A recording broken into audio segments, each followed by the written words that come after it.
are in a rush. So they tend to just rush into stuff. You have to think and reason. Recently, as someone told me their story of how they lost their home and their marriage fell apart. And I asked the question after I listened to the story, did you think this through? And she said, yes. I said, how? Because it doesn't show, right? Because if they had thought it through, they would have seen that it was not going to work. The idea they had, while it is an idea, not all ideas are good ideas. Even when it looks good, it might fit a desire you have, but that doesn't mean it's a good idea.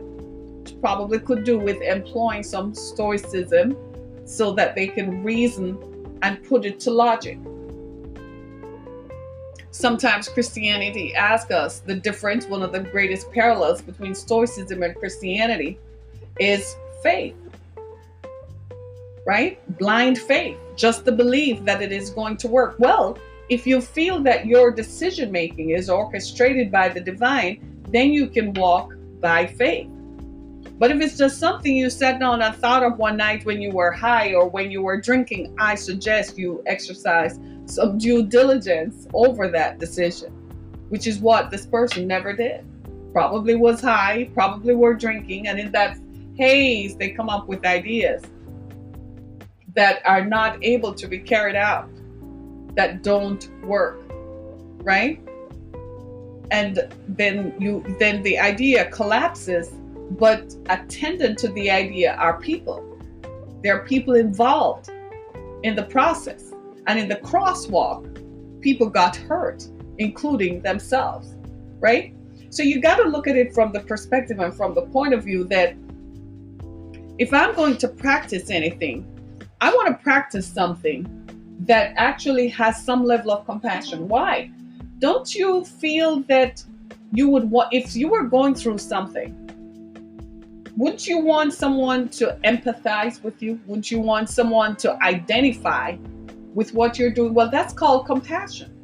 Somebody has to have compassion to look at your situation and feel the same way that you feel, or be affected by your situation, to be able to say, well, I'm going to help.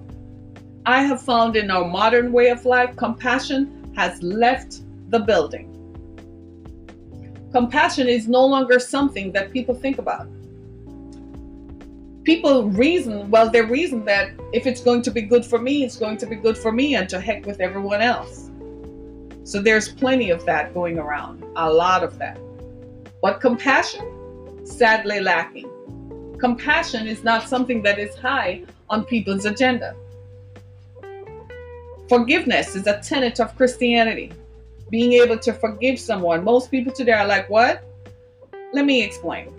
Forgiveness does not mean that you leave yourself open for the person to do it.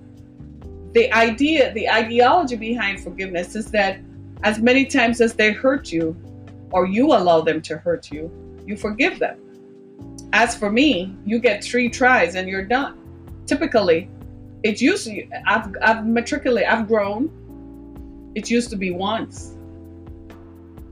You show me who you are one time and I write you off. That worked beautifully, and then people were like, no, you shouldn't so readily write people off. Then I tried them and I found that I was right the first time. Right? So forgiveness is being a tenet of Christianity is based on the idea that if someone hurts you, you forgive them. And if they do it again, you forgive them. And they do it again, you still forgive them over and over. Here's the thing. At what point is your reason and logic going to interfere and say, I can't let this person continue to do this to me? That's entirely up to you. That's where your free will comes in. Do you see my point? Do you see what I'm saying?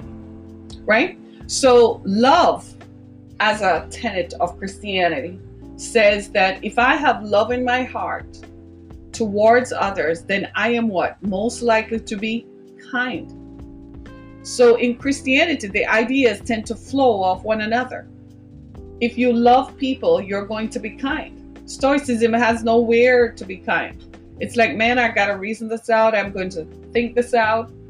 And if it doesn't line up with what I think or I reason, then it's not going to work. That's Stoicism. Do you see what I'm saying? Right? So Stoicism as a standalone is great, but we're real people. And just like I had that intersection yesterday with my Christianity and my thoughts, and I see someone standing on the side of the road in 22-degree weather in the Midwest, in Michigan. It didn't matter to me what color she is. It didn't matter to me where she came from. It didn't matter to me what led her to be standing on the street corner in 22-degree weather. What mattered is at that moment, were I going to be kind to extend kindness? Were I going to be compassionate and display the love of God that comes through us to intersect her life and give her some money so she can go buy a cup of coffee and sit somewhere warm for an hour or two? To me, that's the greatest difference. The ability to see love, the ability to practice love, the ability to be kind. I have found that in our modern way of life, kindness has gone through the window. I was reading something on Instagram this morning, I think it's on CNBC, that Jeff Bezos in a couple years ago, he had pledged he would give away $2 billion so to others, that he actually followed through and has given away $98.5 million to homeless shelters around the country and to places that provide resources for young children. And I said, how very kind of him. How very kind to help others who are in need. We need more philanthropists like that. We need philanthropy that is based on the idea of giving back, based on the idea of compassion. That idea, but for the grace of God, go I.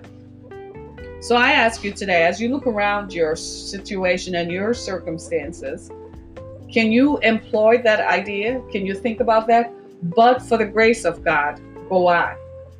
Can you think that as you drive past people on the street corner, as you drive past people who are standing waiting on an Uber or people who are waiting on the public bus, can you employ the idea, but for the grace of God, go I? As you sit back today to watch the NFL, the luxury you have that you can take time today to watch the NFL, would you think about, for the grace of God, go I? Would you think about the people who are in shelters who can't watch a football game if they want to? Would you think about, for the grace of God, go I? Today, when you sit down to have a meal, whether you DoorDashed it, Uber Eats it, or whatever form of meal delivery option you exercised, or whether it was just you with your own self-agency, you got up and made yourself dinner, right? The compassion, the ability you have just to go in your refrigerator, pull something out of your freezer and cook it. Turn your stove on and boom, you can make a meal for yourself. Would you think about, but for the grace of God, go I? There are plenty of people for whom this is their reality. There are people this morning who woke up in a shelter who there are 50 people lined up to use the same bathroom. This morning when you got up to go use the bathroom, there was not a line waiting to use the bathroom.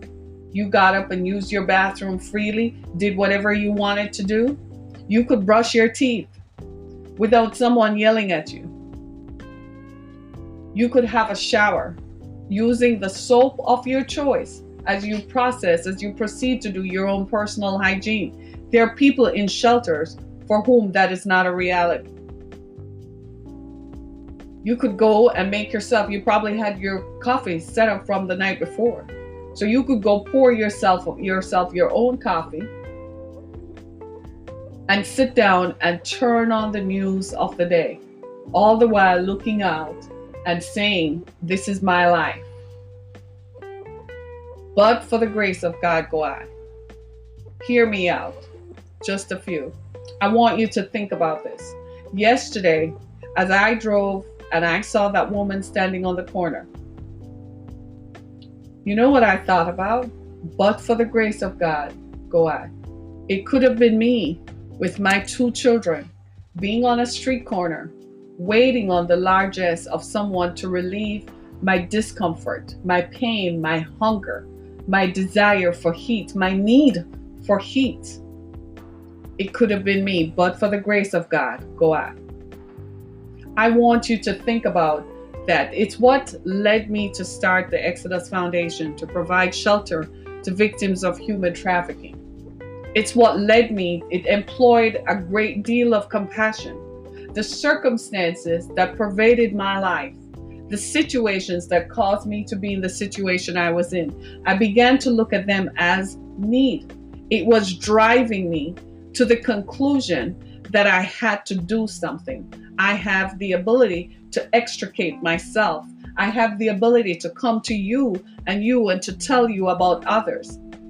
And so I had to go through and experience the kinds of situations that make real people go through to be able to say something has to be done. So I'm going to ask you, but for the grace of God, go I, would you help me? Would you go to the exodusfoundation.com and make a donation? Would you click on that donate button and make a donation to help us as we continue to provide services? Sign up and become a monthly giver. Every time that you sit down to take a cup of coffee, know that there are people who cannot do the same. The things you and I take for granted.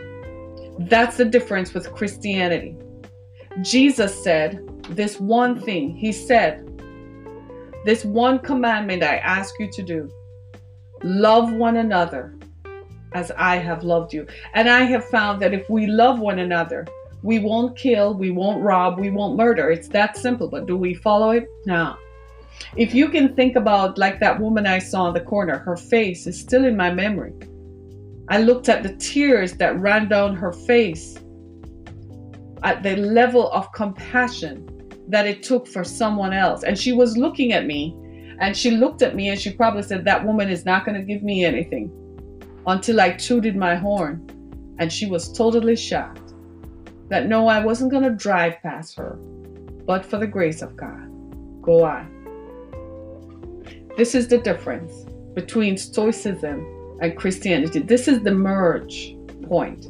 You know, on the freeway where you are coming off the ramp and you're going to join the freeway, at that point where the sign says merge, that's where Stoicism and Christianity merge. The place where human compassion takes over.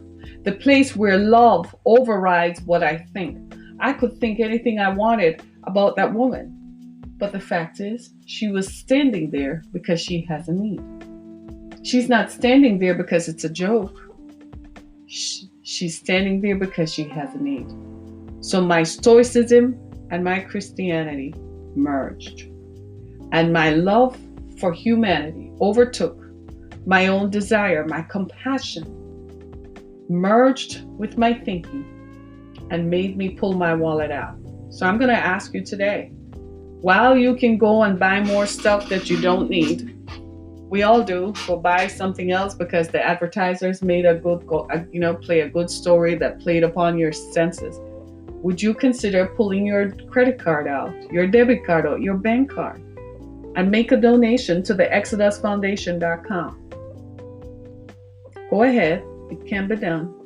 Make a donation to the exodusfoundation.com. You're going to help us to keep the lights on. You're helping us to provide shelter for someone in need, regardless of how they got there. I looked at their need, not at the why. I looked at the fact that this person needs shelter, they need clothing, they need healthcare, they need food, they need somewhere warm to sleep. I looked at it, saw their need, and responded to their need. I just want to say that that's the Christian thing to do. Sometimes Christianity gets lost in the fluff and the noise, and it gets lost in all the thinkers and all the people who are backing politicians, and all. That's not being Christian. That's them using the platform of popularity to espouse their own idea. That's not what, if Jesus were here, that's not what Jesus would do. Because some of these politicians, Jesus have nothing to do with. He would have nothing to do with. So don't look at that. That's what I call the noise and the fluff. And people like me, you won't see me with them because I'm not going there. And they don't want people like me because I'm too real. They want the noise and the fluff. So I pray for you. My prayer is that you find your peace and that you come to that merge where your stoicism, your thoughts, your thinking merge with your love, your compassion, and your kindness. My name is Harriet Cammock. I am the Executive Director of the Exodus Foundation, an organization devoted to providing services to victims of human sex trafficking. I'm also an author and a podcast host, so I enjoin you and ask you to go to my website, harrietcammock.com, send me a note so I can come speak at your next event, as well as go to the exodusfoundation.com, make a donation to help us, and subscribe to our daily podcasts on Spotify, Apple Podcasts, and Google Podcasts. And I thank you so much in advance for your support. It's Sunday. We're all going to enjoy some football. Thank you so much, everybody. Be blessed.